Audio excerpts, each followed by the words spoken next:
अगर कोई फ्रेशर है और वो दिल्ली आना चाहता है for the preparation of any competitive exam, then I would suggest. And you won't believe he was so specific, like तुम अपनी स्टडी टेबल को ईस्ट डायरेक्शन में रखो, नॉर्थ डायरेक्शन में रखो। इस बार मेरे पैसे पानी में गए। कभी कभी ऐसे फ्रेंड्स के रेफरेंस से भी मिल जाता है रूम। टाइम लो और चेक करो, कीप दिस इन माइंड। ये रहा थाली हमारा। मुझे मैगजीन्स और कुछ बुक्स चाहिए थे, तो उसके लिए मैं ORN गई and we are on house hunting. We are searching a good room because rooms तो हमने बहुत देखे पर एक भी पसंद नहीं आया। और यहाँ पे एक चीज़ और है, आप जो भी बजट बोलोगे वो उसका बढ़ा के ही बोलेंगे, but still it is like कि रहना तो है ही, तो फिर वी आर सर्चिंग एटलीस्ट जो रहने लायक हो, और अभी तक मिला नहीं है बट होपफुली आज मिल जाए। आई वुड सजेस्ट कि जो भी लोग आ रहे हैं, जो नए हैं यहाँ पे, वो थोड़ा सा टाइम लेके आए।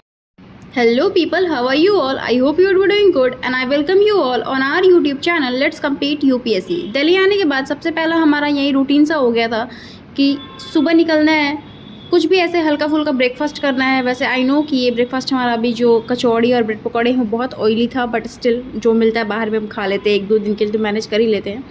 एंड फाइनली 4-5 दिन रूम देखने के बाद हमें एक रूम पसंद आया, जिसे हमने फाइनल किया। पापा ने बिना कुछ कहे ही रूम साफ़ करना शुरू कर दिया। अपनी साइड से मैंने पूरी कोशिश करी अपने पापा को मना करने के लिए कि आप रहने तो मैं सारी साफ़ सफाई कर लूँगी, बट ही वॉज लाइक कि वैसे तो हमेशा जब तक इस रूम में रहोगे तुम लोग ही साफ़ सफाई करोगे, आज मैं कर देता हूँ। कभी कभी पेरेंट्स अपना प्यार वर्ड से ज़्यादा एक्शन से दिखाते हैं, और शायद ये उन्हीं एक मोमेंट में से एक था।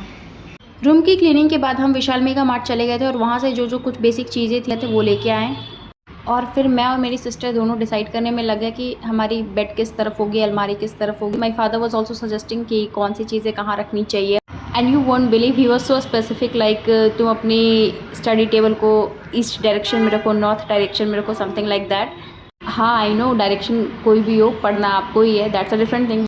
अगर कोई फ्रेशर है और वो दिल्ली आना चाहता है for the preparation of any competitive exam, then I would suggest कि जब भी आप दिल्ली आओ तो यहाँ पे सबसे पहले तो रूम ढूंढना थोड़ा टफ है। इट इज़ लाइक कि आपको मेनली ब्रोकर की ही हेल्प लेनी पड़ेगी, और कभी कभी ऐसे फ्रेंड्स के रेफरेंस से भी मिल जाता है रूम, पर फिर वही होता है कि टाइम लो और चेक करो। जैसे रूम ढूंढ रहे हो मिल रहा है क्या, उसमें प्रॉपर वेंटिलेशन है क्या, रूम का डोर अच्छा है, इन एवरीथिंग। लाइक आप समझो, पता है ये जो छोटी छोटी चीज़ें अभी लग रही होगी, पर आप जब सेट कर जाते हो ना रूम में, फिर आपको लगता है कि नहीं अरे यार ये चीज़ें रह गई, वो चीज़ें रह गई।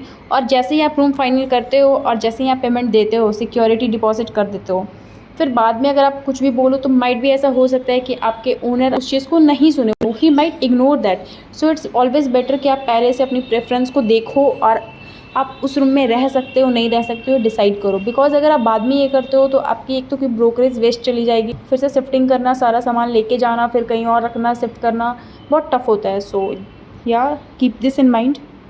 रूम ऑलमोस्ट सेट हो चुकी थी और आज का ऐसा प्लान था कि डिनर हम खुद से ही कुक करने वाले हैं आज, बिकॉज गैस और सिलेंडर भी हमने ले ली थी हमने। अभी के लिए ये रूम हमारा ऐसा लग रहा है। गाइस अभी मैं किचन में सबसे पहले लाइट ऑन कर लेते हैं। लाइट हो गई है और इस किचन में मेरी पहली रसोई है और मैं सबसे पहले गेस करूँ क्या बनाऊँगी। चाय। क्यों? क्योंकि मेरे पापा ने बोला कि बेटा चाय बना दो थोड़ा। अगर आप बाहर रह रहे हो और आपने रूम फाइनलाइज कर ली है, आप ये भी साथ में सोच लो कि आप खाना कैसे मैनेज करने वाले हो। लाइक आप मेस से खाने वाले हो या फिर कुक लगाने वाले हो या खुद से कुक करने वाले हो। इट इज़ बिकॉज जब आप लंबे टाइम तक बाहर रहने वाले हो, स्पेशली पढ़ाई करने के लिए, तो आपको एक हेल्दी डाइट आपके बॉडी के लिए इम्पॉर्टेंट है, तभी आप इफ़ेक्टिवली अच्छे से पढ़ाई कर पाओगे।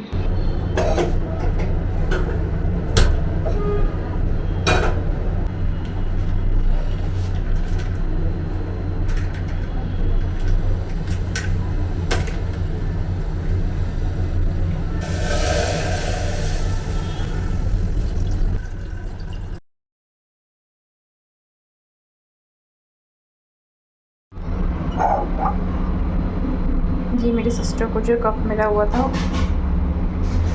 ये वो है, और अब हम इसमें चाय डालेंगे। ये हमारी चाय हो रखी है एंड ये बिना शक्कर की चाय है पापा के लिए। इस किचन से सबसे पहले पापा को चाय मिलेगी, उनकी बेटी के हाथ की बनाई हुई। नाइस ना? मैं सच्ची बता रही हूँ, उन्होंने बहुत मेहनत करा है हमारे लिए, बहुत ज़्यादा, और वो अभी भी कर रहे हैं।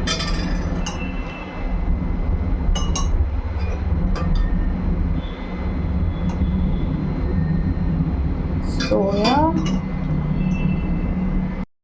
शिफ्टिंग में हम इतनी ज़्यादा बिजी हो गए थे, अपनी लंच भी स्किप कर दी थी। सो हमने ये पहले चाय बना के चाय और टोस्ट खाई सब ने, and then I prepare dinner for all 3 of us. Delhi में रह रही हूँ, उन्हें पता है कि दिल्ली में बहुत गर्मी है। अभी मैं खाना बनाने जा रही हूँ डिनर। यहाँ पे मैंने कुछ बर्तन जो अभी मैं लेके आई थी वो है, ये मेरे को लोहे की कढ़ाई चाहिए थी तो वो मैं लेके आई, और ये पलटा थोड़ा सा मेल्ट करूँ क्योंकि ना ये हट नहीं रही थी। अभी देखो ये हट जाएगी।